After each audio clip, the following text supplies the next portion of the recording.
Boys and girls in your hood, how do you choose out of the plethora of agencies and agents? We're going to give you some tools today on selecting a great rental or sales agent. Stay tuned.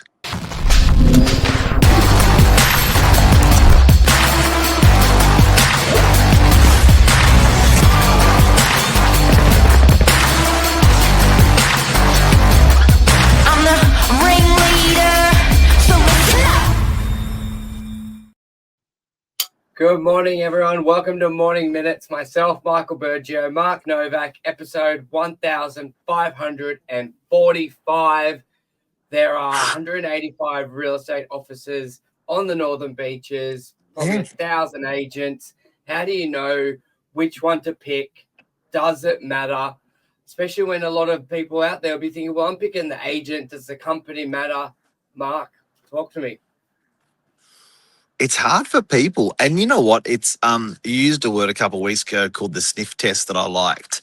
And I think a lot of people, when you're selecting, you're sort of just going off your gut, and you're sort of going off what you've seen, what you've heard.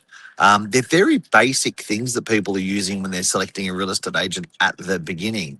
Then they get them in their home, they sit them down, they talk with one, two, three, or four. Often just one if it's a sure thing.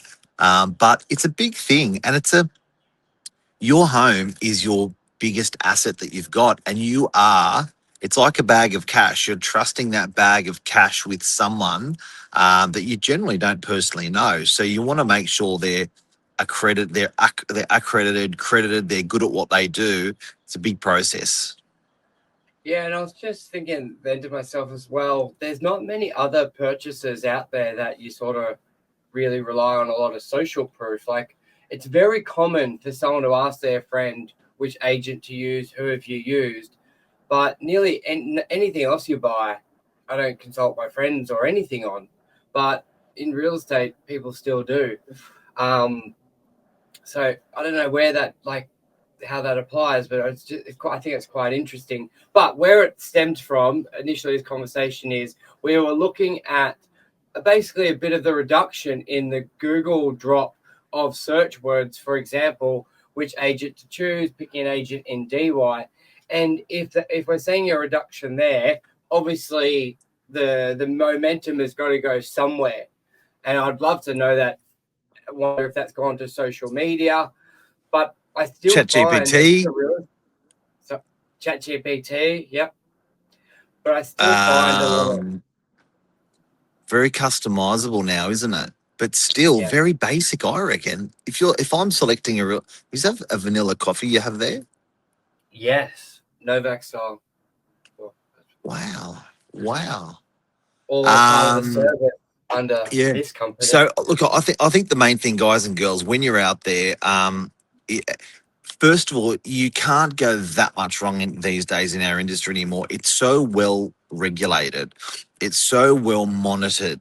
The good guys and girls are normally the ones that are front and center doing deals. So the shonky shonks aren't really around like they used to be in the 70s. Um, Yeah, you know what I mean? So it's pretty good these days. It's much like a taxi driver, well, much like an Uber. There's all these reviewing systems and platforms where it really keeps people in tow, so you can't go too wrong. But I do have to say, when it's the agency, and this is probably a bit different this conversation because we're talking about agency rather than agent. I do find that.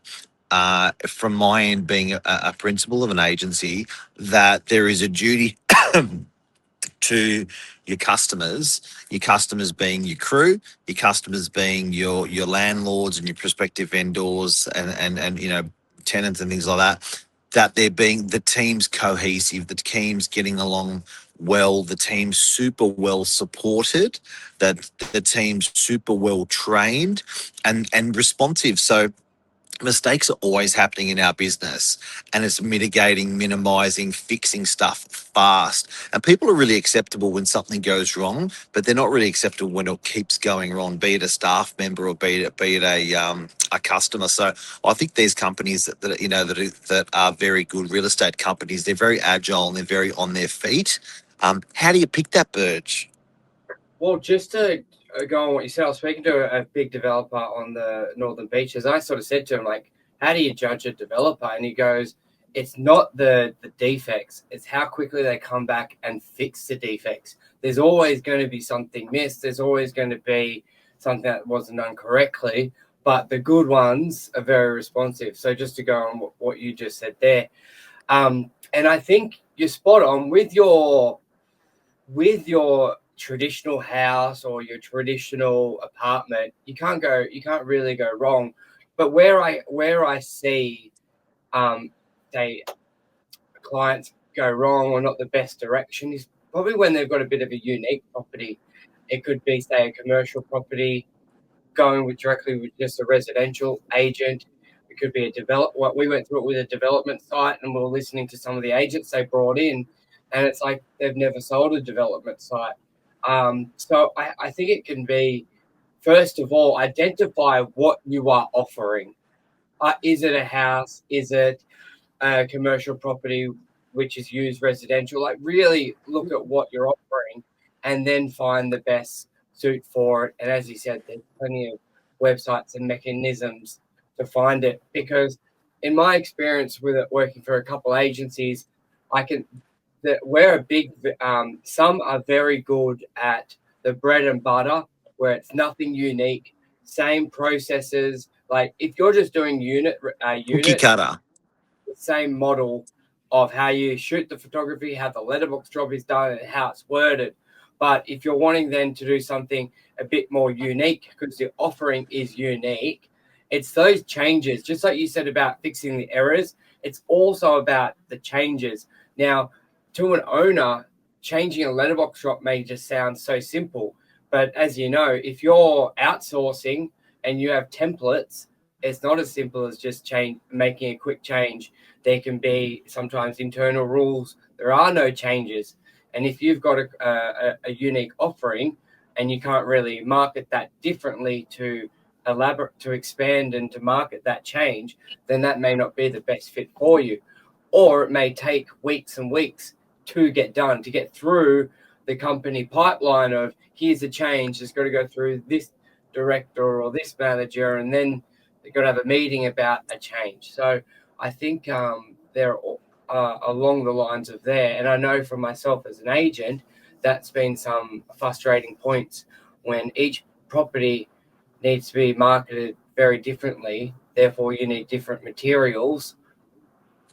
It's a bit one size fits all with some agencies, guys and girls. So when you're selling your property or renting your property, be careful about that, because if it's the one size fits all and you're not quite in that type of property, One you size. could be in trouble. Yeah, if you're XL and they're a medium, size, clothing size, bit of trouble. So I think, yeah, I like what you said. Work out what you're trying to do, whether you're at the type of property you are, whether it's the type of apartment, whether it's a luxury apartment, it's helicopter. Hmm. Yeah, and then try to find that agency that is synonymous for doing that type of business when you're interviewing your real estate agencies. So I think probably that's the biggest thing out of today is make sure that you are, it's not one size fits all with agencies. Find the agency that fits your property, and even sometimes fits you. I know a comment we get from people regularly is we are experts in marketing, that we really stand out with as an agency and what we do when marketing properties. And I think some properties just require that extra oomph. I see some agencies and I actually can't tell the difference between the properties. Hmm. I look at the photos and that living room looks the same as the other one in that other living room that they're selling looks the same as the other living. It's such just a bland. The properties don't have their own personality. That may Yeah. work for some agencies, but yes, for some it doesn't. Yeah. And then obviously once Member you've for Parliament identified, just said that. Lisa said she's sitting here watching me. She likes watching me do this. in the sidelines. Yeah, Quietly every night. yeah, taking photos and winking at me. Well, the mentor's Sorry. just making sure your The her mentor's training, watching. the training on you is that you're Coach. learning and you're listening. Coach Lisa. Yeah, Your yeah. coach is there. And then obviously once you've nominated the company, then it can come down to a bit of a personality who I've used it since day one in real estate. When it comes to real estate agents, I like to remind people it's like teachers at school. They all get thrown with that sort of same blanket. Oh, they're a teacher. But when you think back to your days at school, there were teachers that you resonated with. I love that. You learned I love with. that. And Yep. just like real estate agents, they're just like people. They're all different personalities. We talk about it all the time. Like when we have presentations, we got some clients where on the first point you're talking for an hour because they love the back and forth. Obviously, most agents can talk. And then there's some presentations where they don't say a word back. They just take in all the information. They want to wait till you leave, basically, and read it all. Yeah. And you get through your presentation in like 5 minutes. And you're like, how did that go? And you got no idea. And then you get the... And you go, that went message shit. Then they ring you the go next with day and say, let's sell. And you're like, oh, okay, great. Yeah. Well, that's it. That's So- choosing real estate agencies today. And guys, it's not one.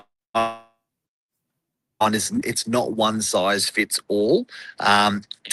Analyze the type of property that you are going to be renting, you're going to be selling, and then match your agency with that. And Burge, have a lovely day. What are you doing today, Burge? Hopefully selling some Havana. It's an awesome new building in DY. It's going to be completed in the next couple of weeks. Been a part of it since selling the site originally, so it's really excited to sell the last few. That's my main agenda for today. I'm going Alrighty. out to install some poles you? into the ground. I'm going to install some poles into the water. So the guys are waiting for me, and I'm just about to jump on the boat, and then we're going to install some of those poles that you can see. So yeah, it's a big job. Yeah, well, good luck. Don't get too wet. Thanks, mate. Your hair, Thank you. Your hair might get. I've got screwed a up. mohawk going today, so it's fine.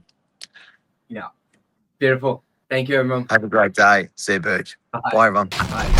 Happy